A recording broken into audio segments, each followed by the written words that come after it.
your girl Queenie here, and happy blessed Tuesday. So today, if you not already know, today is the birthday of our blessed Mother Mary. What? And officially stating it's the feast day, celebrity feast day, of the Nativity of Blessed Mother Mary. Mumbo jumbo, but worth the while. Okay, so today is an awesome day. I know the weather is like gloomy and rainy here in Toronto. I'm just like, because I have my windows like in front of me, so I'm just like, but like still, this is a day for us to just be the sunshine out there. You know, even though it's like cold and gloomy and gray outside, be the sunshine. Don't let the weather of grayness get to you, because that's what Blessed Mother Mary wants. Like, even though today's her birthday, like, it doesn't have to always have, like, to be sunshine, rainbows, and what, and awesomeness. No, like, that's our part, to be that fire of illumination out there, not for us to always rely on the weather to determine our mood and our ambition and our way of living. No, it's just, so what if it's raining? So what if it's cold? Just bundle up. Duh. So with that in mind, thank you again for tuning into my YouTube channel. It greatly means so much to me from the bottom of my heart. If you have not already subscribed to my channel, please do so. Just right here. It greatly means so much to me, and especially to Christ and Blessed Mother Mary and God. And please ring the notification bell right there, and so that you get notified of any new videos. And yeah, she got used to say that. Once again, I try. I mean, we have to do what we can to keep our YouTube channels going for Christ and really setting the bar high. You know, I'm not content with how it is now. I'm always trying to look for new ways to always keep on bringing more people closer to Christ through this channel. And this is what God led me to do through this pandemic era. So yeah, it was a struggle in the beginning, but now I'm just like, let's do this and let nothing stop me. Even though, you know, I may feel some like downing time. That's not a word. Even though I may feel like a little bit down, I know for a fact that that's the enemy trying to make me feel like, no, just lie down and rest. It's like, yeah, rest, but that's for later. Bam. So with that said, I hope that you're doing well. I hope your family is doing well too. And I know this is a time of waiting during this pandemic, because all of us are just, you know, waiting for that perfect time that we're told that all the restrictions have been alleviated and you can all go about with our normal selves and our normal human interactions. And I'm just waiting for that day, you know. So with that in mind, I am placing constantly always placing my hope, my trust, and my faith in God's timing. And really, that's the one key thing that's allowed me to just have that sense of peace in my heart, to know that everything will be okay. And essentially, it's supposed to be like that. And really, when God allows you to follow a journey that you have no clue what's going to happen next, and you feel a sense of inner peace that, you know, when you're proceeding with that journey, it's just like, okay, this is God's plan. Okay, let's do it. And I made that decision in March, and I'm like, okay, let's go. Like, I don't know what's gonna happen. I don't know what's happening. I don't know what's gonna happen. So it's fine. I mean, as long as I feel that sense of peace in my heart, that I know it's God's plan and Mother Mary is truly guiding me through that journey, I am cool. I am feeling bubbly more than ever, jolly more than ever, and I'm enjoying this time. So take that as an example to be able to keep yourself going and to not let this pandemic be like the energy drainer, but rather the energy booster to become someone better for Christ. So with that said, and as I always love to say before all of my videos, let's get started. I want to talk to you guys about the warrior of Christ must prepare early for spiritual warfare. You know, I know the last few talks I've been talking about spiritual warfare and the weapons here and there. I'm trying to connect it in some degree, so at least it's a progression. But either way, though, you can watch in different order according to how God leads you. And the reason why I felt, you know, God really touched my heart to talk about this today is because, you know, when it comes to spiritual warfare, it's an ongoing war. It's not something that it's just it happens today and then it just doesn't happen tomorrow. You know, it's just, you always have to be ready. You always have to allow your heart and your mind, your soul and your energy and your body physically to be prepared for the enemy, because you can't just wait for the enemy to come and just be like, yeah, let's just create a bonfire here. No. You're always have to be alert. You always have to be aware. You always have to be constantly ready to just face the enemy and be like, flick, bye, get out of my face, leave me alone, because I got the shield, I got the power, I got the strength, so don't even come near me. Literally, that's the attitude we have to have in our minds. It's not something that, you know, once we have that spiritual attack, no, we start to back away and just like, no, I'm just gonna side out. No. Like, always constantly have that boldness and that confidence and that strength and that capability to just face the enemy head on. And that's one thing that we tend to avoid. You know, a lot of the times we always like to maintain this comfortable life and not allowing ourselves to go through any trial tribulations, to not go through any tough times, right? Because we always like to be in that comfy zone, right? But being a true warrior for Christ is actually going outside of that comfort zone that allows you to become more embedded in Christ and allows you to become more rooted in Christ even more. And it creates that opportunity of growth. Otherwise, if you're always staying in that comfort zone, then you're just going to stay where you are. Right? Because to be a true warrior for Christ, you have to be ambitious. You have to be full of determination. You have to have that vibe in your heart to just be that fire illumination, not that little spark. You know, like when you light up a magic and it's that little spark, that's it. No, you light that lighter and it like has to be fire, not just a little tiny bud. Like, no, that's, and especially when it comes to like lighting candles, you just see like a little bud there and just like, no, like that's what happens to me whenever I light a candle. Just like I don't know, whenever that happens to you, whenever you light a candle in church, you can get what I mean. Like whenever you have a candlestick and you just like get the fire from one candle to another, yeah, you light it, you expect like a big, at least a legit butt of fire in the candle, but you just get like a little tiny thing and you're just like that's what I do. I just keep it like adding more as if it actually helps, but I just try because it depends on the, I don't know what the thing's called, but it's the thing that just holds the fire. Yeah.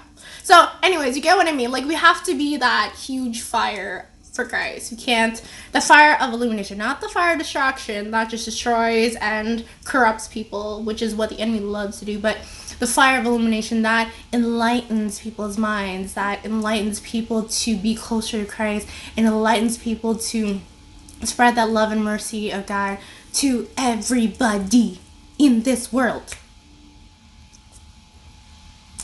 Right?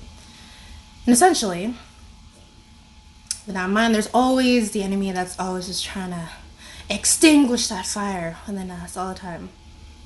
And that creates that sense of doubt and that sense of discouragement, and it leads to one thing to another and allows you to just immerse in the secular world, right? And it's not easy though. It's something that we're constantly always being distracted here and there because you have to do this, you do this, and every time I hear stories of people being like, oh, I'm too busy for church, or oh, I'm too busy to go to church, I'm like,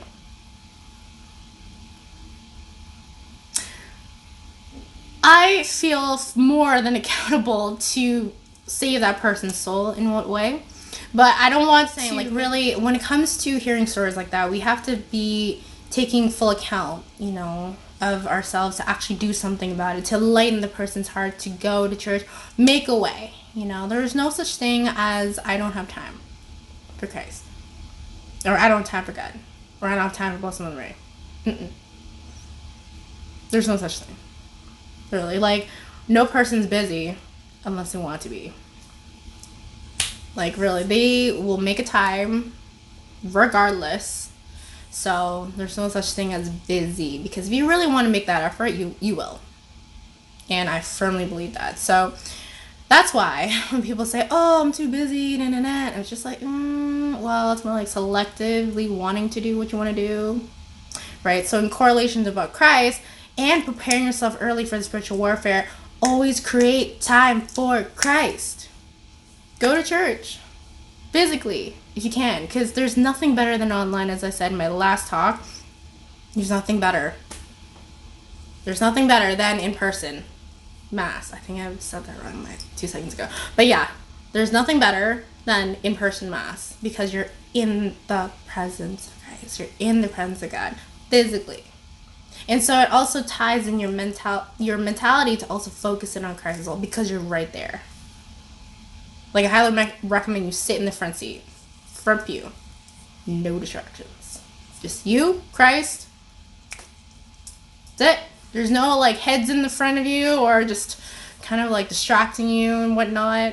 I personally love that, because I don't like having distractions in front of me. Not that I easily get distracted, but I just like to feel like I'm the only one there, even though I know clearly there's people behind me. But still, it allows you to just focus in and not create any opportunity of distractions arising in front of you during that time frame of the whole entire mass ceremony. Right? So the first thing we have to do is open the windows of our soul. Yeah, that's the first thing we have to do in order for us to have that early preparation to face spiritual warfare. Because that way, we will know what our weaknesses are, our temptations are, what triggers us, what makes our tempers go wacko, and whatnot. So at least we are aware. I know I've mentioned this in another video of mine, but it really ties in. That we have to know. We have to come head on with our vices to conquer. And always just imagining the enemy is in front of you. But imagining that you have Jesus Christ right beside you. Right? Because when you always imagine that you have the enemy in front of you, it creates that strategic way to know what your vices are, what your temptations are, what weaknesses you have, what makes you doubt, just like that. Those near occasions of sin, and allowing yourself to be in those near occasions of sin, and it's about really coming head on.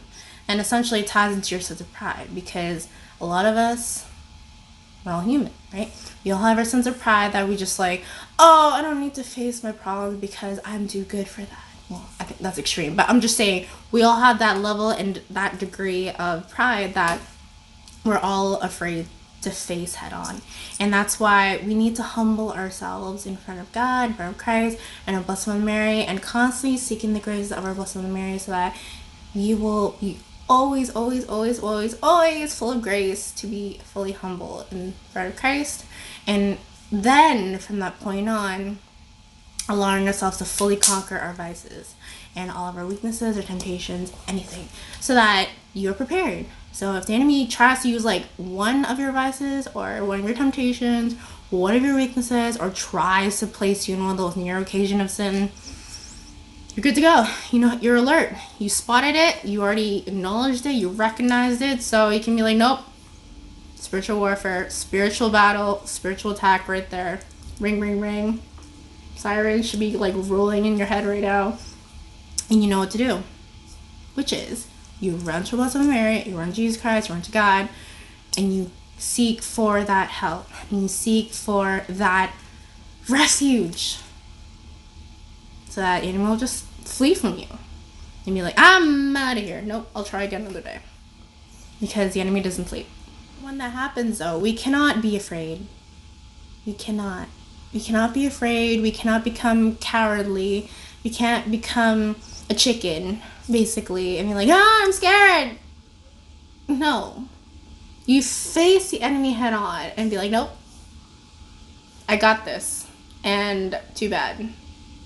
You may try again another day, but when you come around, I will be prepared just as prepared as last time. right? And essentially, the more you try, the more you will be able to conquer all your vices in baby steps. And through the power and grace of God, and through the power and grace of Jesus Christ, and through the power and grace of Blessed Mary, and the Holy Spirit, and all the angels and archangels and saints. Right? Like, we have the most divine weapon ever, and the army of amazingness. You know, with the angels, God, Jesus Christ, our Blessed Mother Mary. So, what is there for us to be afraid? Right? Like, always remember that God permits these spiritual attacks to happen to you for you to grow. And He knows that you can do it. He doesn't just like allows and permits all these spiritual attacks to be upon you for you to just crumble and corrode and just give up. No, He permits them because He knows you'll be victorious at the end of the day. Right? So that's the one thing we always have to remember. Like, God doesn't just allow and just watches us just squirm and panic and go around in circles freaking out. No. Like, He allows it to happen, and He equips you. He equips the unequipped. I just heard it yesterday.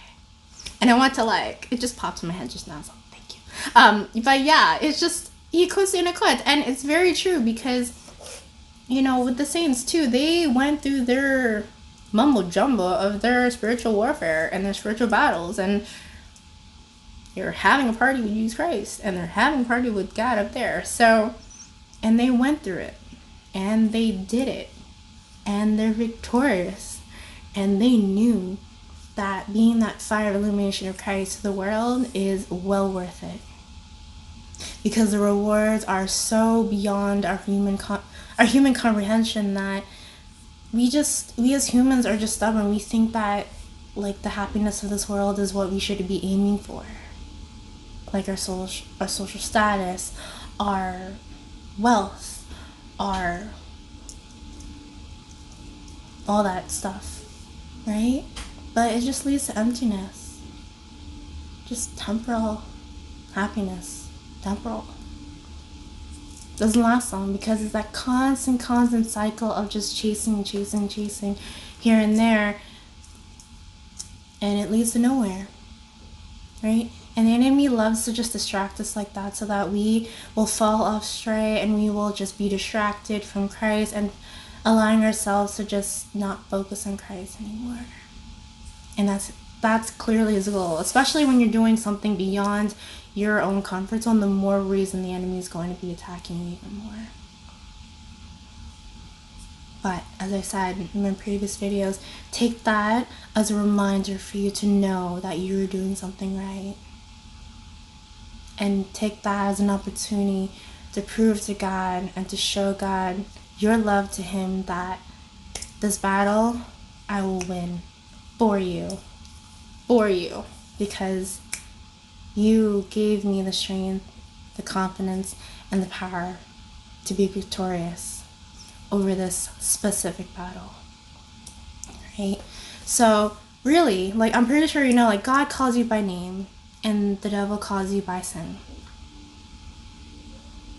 Yep, that's how the devil works. He constantly just calls us by our previous sins that we've committed in the past. So that's why, as I said before, the devil cannot read your mind, but he can pretend he can read your mind, because he calls you by your old sins that you've been committing previously in the past. So when you know there's a repetition of sins that are rising right now, know right away that that's the enemy trying to pull you back to how you were before, right? That's what I always like to remember. God calls you by your name, and the enemy calls you by your sin. Therefore, we have to fight courageously.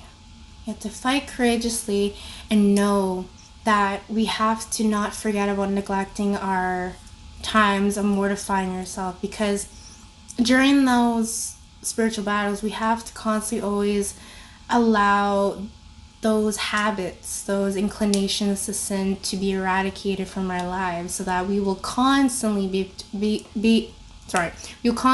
victorious each time.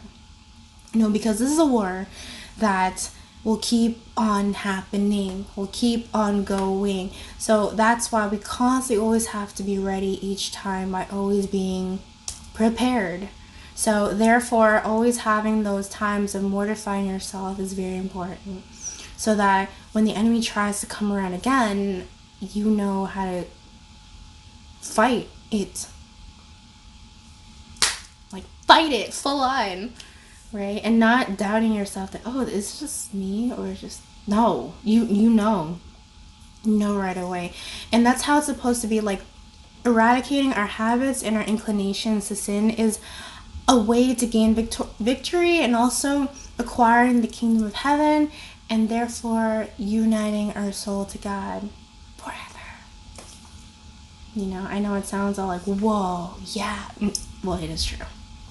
It is true.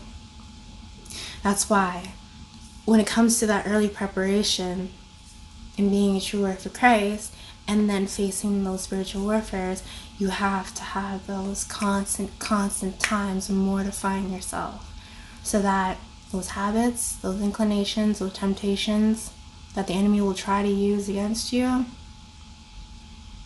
will be completely erased. And we cannot rest. We cannot rest until it is conquered fully. You can't just go halfway and be like, okay, well, I won this one, so I think I can cut the slack. No, there's no cutting slack here. It's just now. Like, you have to completely conquer it, and you have to constantly be increasing your endurance, because your endurance will be well rewarded. Because again, God can see what you're doing, and nothing is left unseen in the eyes of God. So, with that in mind, don't rest until those vices, those temptations, those weaknesses of yours have not been fully conquered. It needs to be, once you try to conquer that one particular vice, complete it all the way. Go all the way. Don't just go halfway. Go all the way. Right? And yes, it's going to be tough mentally, spiritually, internally, because it's just, you're facing your sense of pride within yourself. Right? And so therefore, always run to our Blessed Mother Mary. It's her birthday today, so run to her today in particular, and seek for those humble graces, because she is the finest example, divine example of humility, because she was fully submissive to God's will, and she was fully submissive to God's timing, and she didn't doubt. She didn't doubt one grain or one speck. No. She knew she was in good hands, and she knew this is part of God's plan and God's time and God's glory and kingdom. So she did not be like, okay, God, will you be there when I get persecuted? Because I'm going to be looking pregnant, and they take that serious. No. She didn't have a negotiation with God. She didn't sign a contract. No. Like, she knew. Because she's so pure at heart. So, when you struggle with that sense of pride, run to her. Run to her. And she will grant you those graces to be able to have that peace, to fully recognize all those vices that's deeply rooted within you, that needs to be out of there. Yeah. And once it's gone, it's just amazing grace. It just feels so liberating and so free to just be you, closer to Christ. And it feels so much lighter that way. So don't forget that. With that said, it's very hard to avoid these spiritual warfares and these spiritual battles, because it will keep on going. It's something that will never stop. But it's something for us to take that opportunity to always keep on proving our love to God all the time.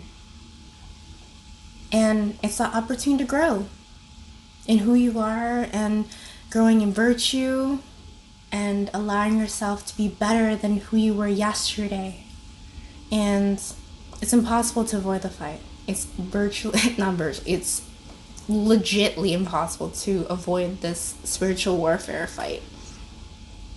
But therefore, don't flee. Don't flee and being exposed, because when you flee from God and trying to avoid the spiritual warfare or whatnot, you are more susceptible to being wounded and destroyed by the enemy. 1,000 times more. 1,000 times more. Because I know for a fact that when it comes to enlightening people about the spiritual warfare that's happening constantly, it's people think like, oh, okay, maybe that works for you, but not for me, so I'm just gonna step away from this. And that's why we should take it upon ourselves to at least plant that seed of God, so that God will touch their hearts, and therefore slowly bringing them back. That's our duty. That's our duty as being a true warrior for Christ, to constantly save souls. The salvation of souls is what we have to constantly always think about, what our objective is as being a true warrior for Christ. You know, and being a true warrior for Christ is not just a label or Facebook status or something just plaster on your forehead. Yeah, it's not. It's something, it's embedded in your heart of Christ. And it's something that we have to take it seriously. We have to take it upon ourselves to constantly always think that the goal is salvation of souls. And glorifying God's name through our duty and through our actions and how we love our neighbor as we love ourselves. It's really something that we can't take lightly. We have to take it seriously. And therefore, make time for Christ. Allow yourself to be always, always, always protected and always ready to face the enemy head on with whatever vices that he has against you, or whatever tactics he has against you. Especially those near occasion of sins, yes, it's 100% there. It's 1,000 times going to be used in each and every one of our lives. Because the enemy knows what our weaknesses are. The enemy knows what our inclinations are. It's there. It's there. So we have to acknowledge it. We have to know what those temptations are. We have to know what is deeply rooted in our thoughts that is so there, and we tend to just run away from it, finding that escape. Right? So, I don't want you guys to fail for Christ. I want you guys to be victorious for Christ and be the most best person you can be in the eyes of Christ. Even though it will be tough, especially during the secular world, yes, it will be tough. But when you say that ultimate, unconditional yes to God and to Christ and the Blessed Mary, that means I will do the best of my capabilities, placing all my trust, my faith, and my hope in everything into your hands, according to God's timing. So, that said, stay strong, stay fervent, stay prudent, make wise decisions during this time. Don't be impatient, especially because the enemy loves to use that in each and every one of us. No doubt in that. So, save everything for a person, wait till God's perfect timing, and as I always love to say at the end of all my videos, don't be afraid to be true warriors of Christ.